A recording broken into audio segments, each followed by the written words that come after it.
दूसरा तरीका राज्य ने अपनी हिंसा का ये बदला, ये आप सभी जो सुन रहे हैं उसे समझना भी चाहिए कि पहले राज्य कानून की धाराओं की आड़ में छिपकर हिंसा करता था, लेकिन अब हिंसा करने के लिए वो कानून बनाने लगा है ताकि वो खुलकर हिंसा कर सके। ये बदलाव आया है और आज राज्य हम सब देख रहे हैं। सिर्फ उमर खालिद नहीं है, शोमा सेन भी हैं भीमा कोरेगांव केस में 5 साल से अंडर ट्रायल है। जब बड़े बड़े न्यायाधीशों को अंडर ट्रायल के बारे में बोलते हुए सुनता हूं तो मुझे लगता है कि यही 2-4 केस उन्हें भी नजर नहीं आते होंगे, या उन्होंने भी अपनी सुविधा के हिसाब से इन कुछ केस को देखना सुनना बंद कर दिया है, इस तरह से कि ये केस छोड़कर बाकी और केस पर बोला जाए। कभी भी सबके सामने में है, सुप्रीम कोर्ट ने तमाम टिप्पणियां की है जमानत को लेकर, सबके सामने ये बात है, मगर कभी भी 1000 दिन तो सुनवाई चली है दिल्ली की निचली अदालतों में, बेतवा शर्मा ने लिखा है, और कोई 400-300 दिन दिल्ली हाई कोर्ट में इस तरह से जमानत को लेकर सुनवाई चलती रही। इसके बाद भी जमानत एक इतनी मुश्किल उम्मीद इस लड़ाई में बनकर सामने आ गई। यही उम्मीद कर सकते हैं कि कभी कभी न्याय व्यवस्था की अंतरात्मा किसी रात तो जगती होगी, और जब जग जाएगी तो देखेगी कि कानून के हाथ लंबे नहीं, उस कानून के हाथ रंगे हाथ भी होते हैं। उसे नजर आएगा, वो बात समझ में आएगी कि क्या हो रहा है। हम सब ने यह भी देखा है कि मीडिया के स्पेस से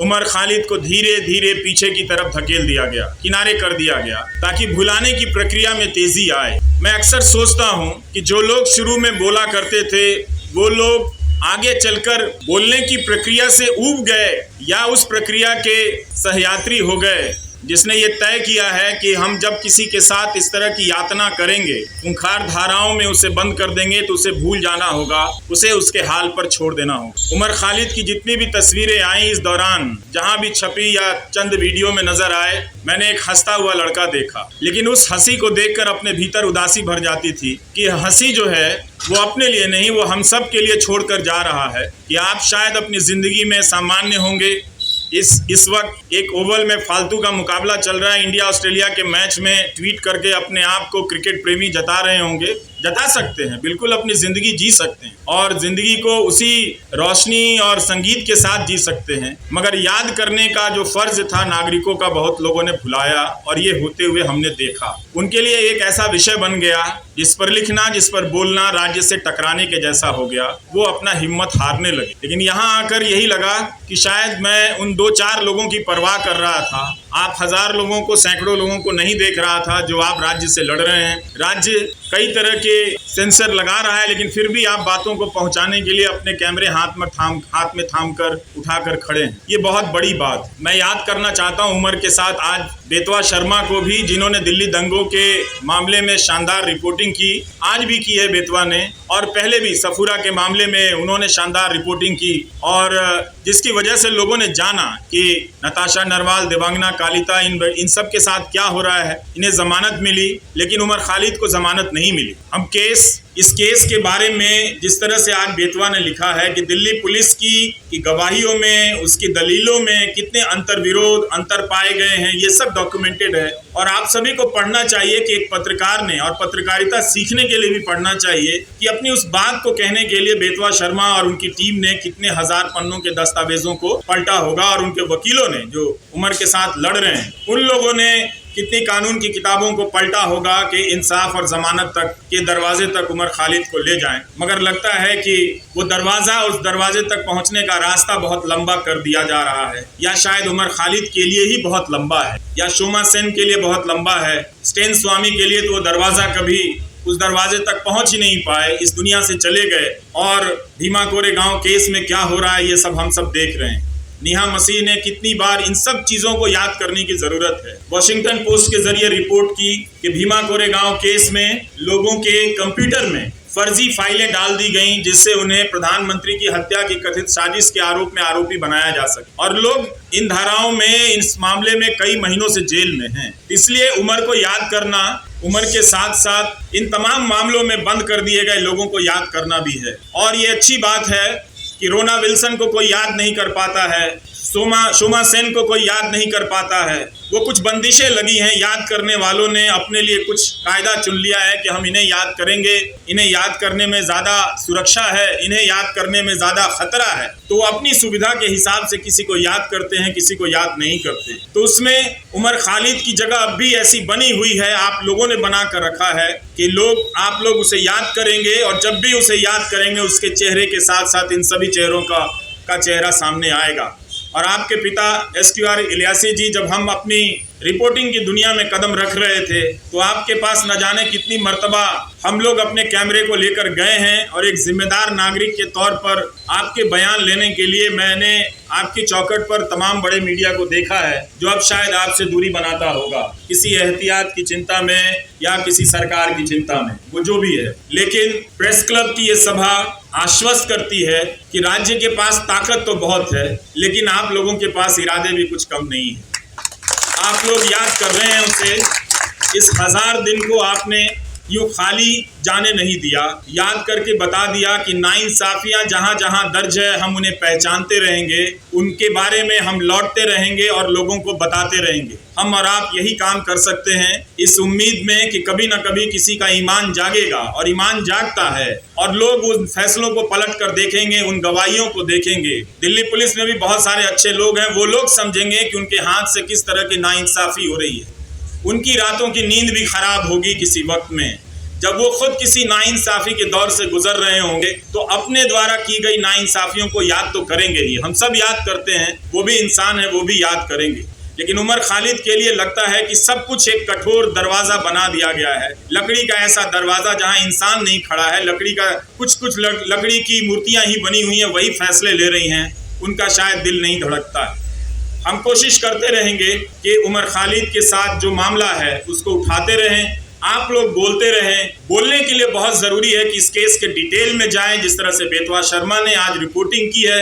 इतनी बड़ी मीडिया की फौज है इस दिल्ली शहर में, पूरे देश की मीडिया को ख़त्म कर दिया गया कि दिल्ली में मीडिया है, क्योंकि नेशनल मीडिया है, वो राज्यों और ज़िलों की परवाह करता है। लेकिन अंत में ये नेशनल मीडिया भी ख़त्म हो गया, और आज आपके बीच उसकी मौजूदगी नज़र नहीं आती। कोई हाथ उठाकर नहीं कह सकता कि हाँ वो यहाँ पर खड़ा है, उसके चैनल पर उसका लाइव प्रसारण हो रहा है। अगर कोई ऐसा है तो उसके लिए ताली बजा दीजिएगा, नहीं तो आप सब अपनी निष्ठा और अपने कर्तव्य निष्ठा के प्रति खुद ही ताली बजा लीजिए, आपके लिए तो कोई आएगा नहीं। इस धूप में आप लोगों ने इतनी मेहनत की है, बहुत बहुत शुक्रिया कि हम सब ने आज उमर खालिद को याद किया है। ट्विटर पर जिन लोगों ने लिखा है जो यहाँ नहीं आए हैं, उनकी सॉलिडारिटी को भी स्वीकार करना चाहिए, उसे भी मंजूर करना चाहिए, उसे भी एक तरह से उसकी पहचान होनी चाहिए। कैसे तमाम अनजान लोगों के जरिए भी ये बात दुनिया तक फैलती है कि एक नौजवान लड़के को, जिसकी PhD चार्जशीट से पहले अदालतें उसकी PhD पढ़ लें, तो उसके बारे में नज़रिया बदल सकता है। लोग देख सकते हैं कि वो एक छात्र के रूप में कैसा रहा हो। उमर खालिद की दोस्त आकांक्षा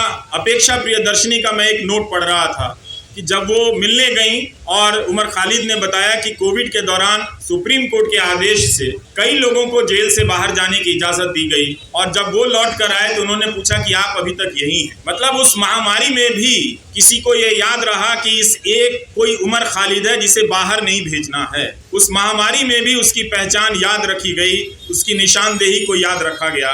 इस तरह की नाइंसाफ़ियाँ जो एक आम कैदी को मिलनी चाहिए, वो भी उसे नहीं मिलती नजर आ रही। ये बहुत चिंता की बात है, और जब तक ये है, अदालतों के मंच से बड़े बड़े न्यायाधीशों का बोलना हमें खाली सा लगता है, हल्का सा लगता है कि वे अंडर ट्रायल और अधिकारों की बात बहुत संजीदगी से करते हैं। कई बार ऐसा लगता है कि शायद वो बात कहने के लिए करते हैं, नहीं तो ये बात अपने फैसलों में ही पलट कर देख लेते कि जब सबके लिए वो फैसला हुआ था तो क्यों इस व्यक्ति के लिए, क्या वो व्यक्ति इतना ज़्यादा खतरनाक है। मीडिया अगर धारणा बना दे, गोदी मीडिया का एक एंकर रोज दंगाई मानसिकता फैलाता है, उसके खिलाफ कोई कार्रवाई नहीं, और उस तरह के एंकरों से किसी को देशद्रोही बना दिया जाता है, उस पर राज्य व्यवस्था और न्याय व्यवस्था उसे लेकर इतना क्रूर हो जाती है, कोई दया भी नहीं दिखाती है, उसका प्रदर्शन नहीं करती। हमारे तमाम न्यूज चैनलों के एंकरों ने बुलंदशहर के मामले में क्या हाल किया आप सभी ने देखा। वो कल्पना कर लेते हैं कि मूर्तियां जिन्होंने खंडित की वो किस समुदाय के हों, वो रिपोर्टिंग अब नहीं करते। इसी तरह से उन्होंने उमर खालिद के बारे में कल्पना कर ली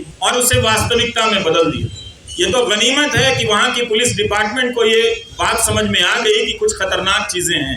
वो अपराधी पकड़े गए और उनके धर्म का नाम का धर्म कुछ और निकल आया। नहीं तो पता नहीं वो एंकर उस घटना के बहाने समाज में कितनी जहर और कितना आग फैला दिया हो, और किस तरह के खेल खेले जा रहे हैं इस तरह से। तो इन बातों को देखना है, समझना है कि उमर खालिद एक बहुत बड़ी साजिश का शिकार हुआ है, जिसके तहत तंत्र ने अपना पहला परीक्षण किया कि क्या किसी निर्दोष छात्र को इस तरह से चिन्हित कर, देशद्रोही बताकर, उसे एक तरह से देश के लिए खतरे के रूप में प्रोजेक्ट कर उसे जेल की सलाखों के पीछे भेजा जा सकता है।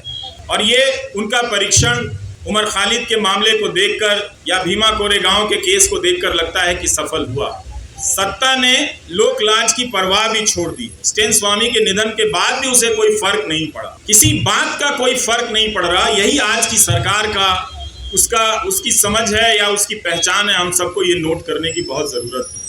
उन एंकरों को कुछ नहीं होता जो दिन रात दंगा फैलाते, दिन रात अनाप शनाप दूसरे समुदाय के बारे में कहते हैं, लेकिन दंगा भड़काने के आरोप में एक पीएचडी के छात्र को सलाखों के पीछे भेज दिया गया, जिसके मामले में ट्रायल शुरू नहीं हुई है और ना ही चार्जशीट वगैरह इन सब ये चीजें पेश हुई हैं, ना जमानत मिली है इस मामले। तो हमें इस अंतर को पहचानना है कि कुछ लोगों को दंगा फैलाने की खुली छूट मिली हुई है, गोली मारने के नारे लगाए जा रहे हैं। वो कौन लोग थे जो इस कानून को लेकर आए और आज तक इस कानून को लागू नहीं कर सके? इस कानून को लागू करने के नियम तक नहीं बनाए गए, लेकिन 2019 के दिसंबर में आप जाकर देखिए लौट, तो इस तरह से सब कोई चिल्लाता था, चीखता था सरकार की तरफ से कि इस कानून को सूर्योदय से पहले ही लागू हो जाना चाहिए, ताकि दिन के निकलने से, सूरज के निकलने के साथ ही हम सब इसे लागू करें और देश को बचा लें। मगर अब उस कानून का नाम वो उन इलाकों में ही जाकर नहीं लेते। अब उस कानून का खौफ मणिपुर में भी पैदा हो गया है। वहाँ भी कुकी जनजाति के लोग इस बात से चिंतित हैं, घबराए हुए हैं कि क्या कहीं ऐसा होगा